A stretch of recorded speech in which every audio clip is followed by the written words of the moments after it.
Just to preface this video, I want to point out that I do not condone violence.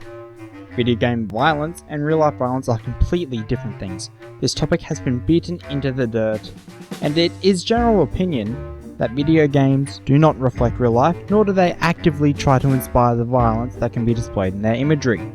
With that out of the way, let's explore the topic. These are New South Wales police officers as you've never seen them. Oh hey, yeah! I've never seen police in a video game before. Thank you, 7 News.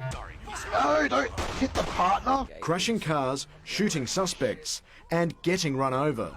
What happens next? Far too disturbing to show. From your tone, I feel as if you're trying to make a horribly inaccurate statement about gamers, but I could be wrong. The game that I've seen, where they've arrested somebody and then shoot them, that doesn't happen. That is perverse. Grand Theft Auto is notorious for being violent, sexual, and gory. Yes, you're right. Police don't arrest suspects and then execute them. That does not happen in real life. However, as the act is carried out in a video game, I don't see how it is perverse.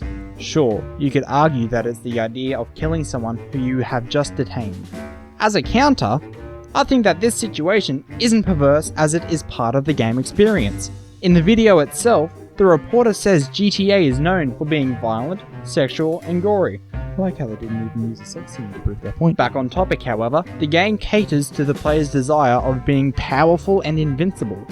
Having the power to decide when a non-player controlled actor dies is part of that experience. Before or after the arrest, player had the intent to kill.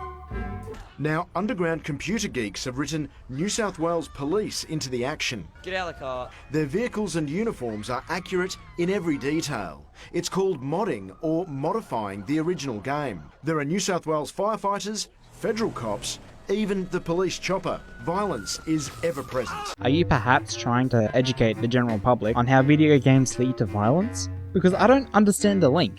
I mean, this idea has been argued and debunked so many times in the past, and it seems pointless to try and beat this dead horse even further into the dirt. And why do they have to be underground computer geeks? Underground is a term very commonly used in association with criminal networks and all that jazz and shit and fucking fuck. It feels as if the news outlet is trying to drag the anonymous creators of this content through the dirt by insulting and criminalizing the content that they've made. What they've done is impressive. I know how annoying it can be to mod content into games, and they've done a brilliant job at it. Kudos for their amazing work. This desensitises people to the real risk that police face, and I find it offensive. I understand that it offends you, but that is not evidence. In 2001, Senior Constable Jim Affleck was run down and killed by a man reenacting a PlayStation video game called Need for Speed. I'm going to say this once. Video games do not lead to violence. Look at these articles by Independent, Forbes, Telegraph, some place from the Outback called Good Therapy. Over multiple years, differing sources, 4 different news outlets convey the simple truth that video games do not lead to violence. This game has a fucking torture scene in it that you have to play through in order to finish the main campaign. That scene was designed to be realistic to demonstrate how shitty the world can be. As for the police being run over, the news drastically takes the story out of context.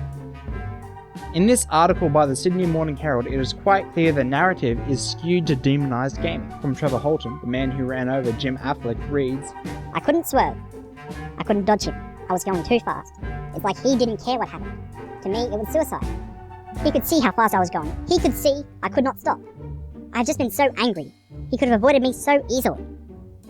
In this situation, it clearly was not the video game that inspired Holton to run over the officer. However, due to his speed, inspired by the game, the officer had committed his own act of suicide by placing himself in front of the vehicle. I could go further, but I might save that for another time.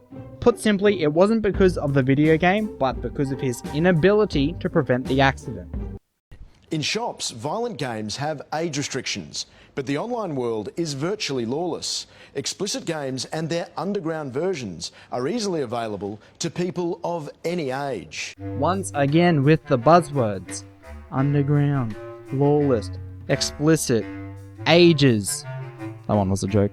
I hope you understand you're trying to demonize modders who created this content so they can roleplay. There are massive communities online where people act out their fantasies of being police on roleplay servers, where they actually enforce law and order.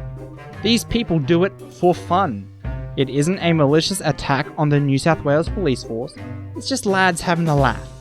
For some people, the fantasy becomes a bit indistinguishable from reality. There is no reset button on the real life situations that police face. New South Wales Police plan to take action against the designers. And right there is my motivation for even putting effort into this. Police plan to take action against designers. In what way? Do you have any right to dictate how people have fun within the bounds of the law? This mod doesn't literally hurt anybody. In some situations, it may demonstrate how police brutality may play out, but the designers aren't infringing on any copyright, nor is it an attack on the New South Wales Police Force. They aren't even presenting an anti-cop message, it's just shapes and colours in a video game. Just because the video game allows you to blow up vehicles and kill people, doesn't mean the content was designed for that purpose. I think this is a disgusting way to distort the truth in order to demonize underground computer geeks for simply having fun and enjoying their hobby. 7 News should be ashamed for running this article, and Tony Grant should learn to understand the difference between a game and real life. And that's the end of the video, guys. Please like and subscribe for more content. Give me any and all feedback you have for my videos in the comment section below. Thank you for watching.